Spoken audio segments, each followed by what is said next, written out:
Salam, jumpa kembali dalam permenungan Sabda Embun Surgawi, Minggu 25 Februari 2024. Kita awali permenungan ini dengan doa.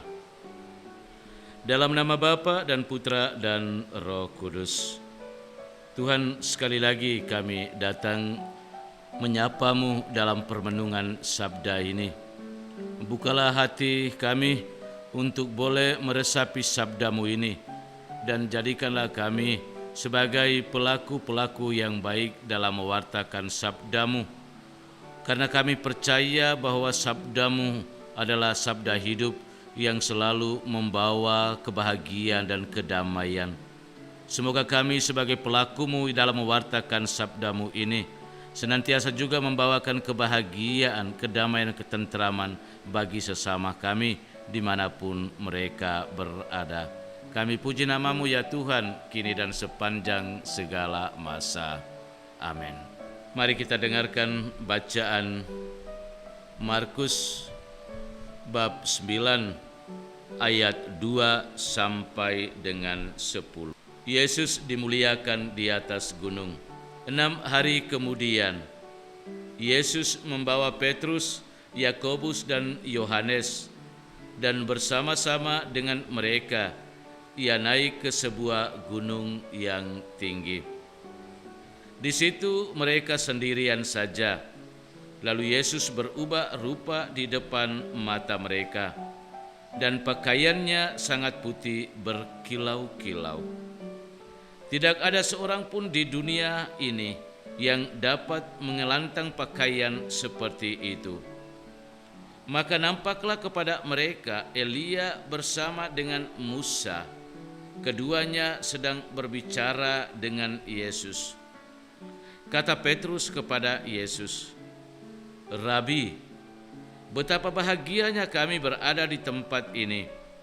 Baiklah kami dirikan 3 kemah, 1 untuk engkau, 1 untuk Musa, dan 1 untuk Elia."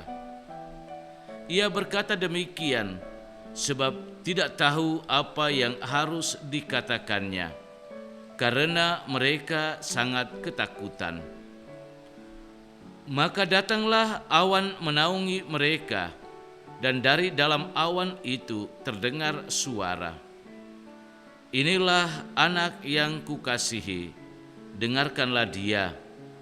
Dan sekonyong-konyong waktu mereka memandang sekeliling mereka, mereka tidak melihat seorang pun lagi bersama mereka, kecuali Yesus seorang diri. Pada waktu mereka turun dari gunung itu, Yesus berpesan kepada mereka supaya mereka jangan menceritakan kepada seorang pun apa yang telah mereka lihat itu, sebelum Anak Manusia bangkit dari antara orang mati. Mereka memegang pesan tadi sambil mempersoalkan di antara mereka apa yang dimaksudkan dengan bangkit dari antara orang mati. Lalu mereka bertanya kepadanya, "Mengapa ahli-ahli Taurat berkata bahwa Elia harus datang dahulu?" Jawab Yesus, "Memang Elia akan datang dahulu dan memulihkan segala sesuatu. Hanya bagaimanakah dengan yang ada tertulis mengenai Anak Manusia, bahwa ia akan banyak menderita dan akan dihinakan? Tetapi aku berkata kepadamu, memang Elia sudah datang, dan orang memperlakukan dia menurut kehendak mereka sesuai dengan yang tertulis tentang dia." Demikianlah sabda Tuhan. Terpujilah Kristus. Bahagia tanpa melupakan orang lain. Saudara-saudari yang terkasih, peristiwa transfigurasi, yakni perubahan wajah Yesus di depan ketiga muridnya yang terjadi di atas gunung itu, adalah sebuah peristiwa iman di mana terjadi pewahyuan identitas diri Yesus sebagai anak Allah. Inilah anak yang kukasihi, kepadanyalah aku berkenan, dengarkanlah dia. Peristiwa transfigurasi yang terjadi di atas gunung itu telah mendatangkan kebahagiaan dan sukacita. Bahkan Petrus yang dipenuhi oleh sukacita dan kebahagiaan telah mengungkapkan imannya kepada Tuhan yang tercermin dalam kata-kata ini. Rabi, betapa bahagianya kami berada di tempat ini. Biarkan kami dirikan 3 kemah, 1 untuk engkau, 1 untuk Musa, dan 1 untuk Elia. Petrus sendiri tidak berpikir tentang dirinya, yang sebetulnya juga membutuhkan sebuah kemah.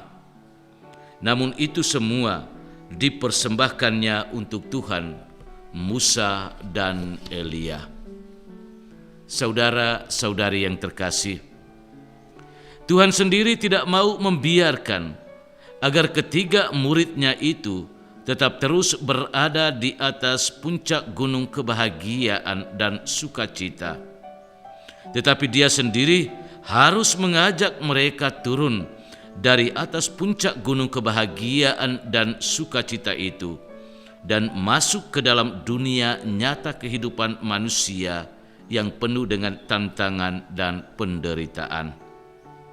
Saudara-saudari yang terkasih, ketika kita berada pada puncak gunung kebahagiaan dan sukacita karena keberhasilan atau kesuksesan tertentu yang kita peroleh, karena lulus ujian, naik pangkat, dapat posisi, jabatan, ataupun kedudukan tertentu, terkadang kita lupa diri dan bahkan lupa sesama kita untuk melihat dan merasakan bahwa masih ada begitu banyak orang yang sangat menderita di sekitar kita, yang sesungguhnya tidak pernah mengalami dan merasakan kebahagiaan dan sukacita di dalam kehidupannya, yang mungkin disebabkan karena sakit, perang, konflik,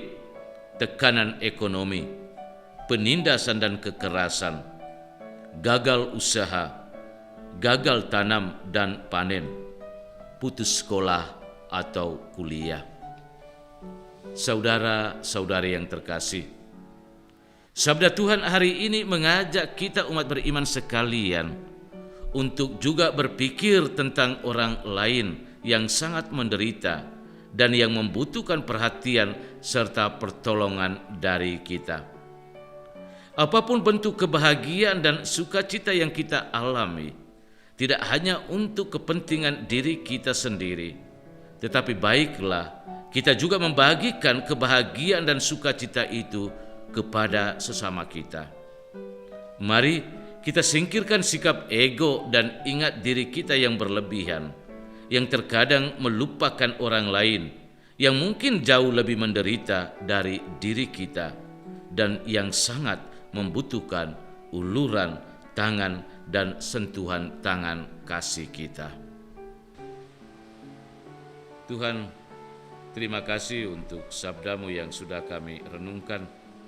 Kami tetap terus memohon dan tak henti-hentinya memohon agar kekuatan sabda-Mu ini senantiasa menjadi bekal kekuatan di dalam hidup rohani kami, yang selalu membimbing, menuntun dan mengarahkan kami kepada jalan hidup yang baik dan benar. Demi Kristus Tuhan dan pengantara kami. Amin. Tuhan bersamamu. Semoga hidup kerja rencana perjuangan kita pada hari ini dibimbing, dilindungi dan diberkati oleh Allah yang Maha Kuasa, Bapa, Putra dan Roh Kudus. Amin.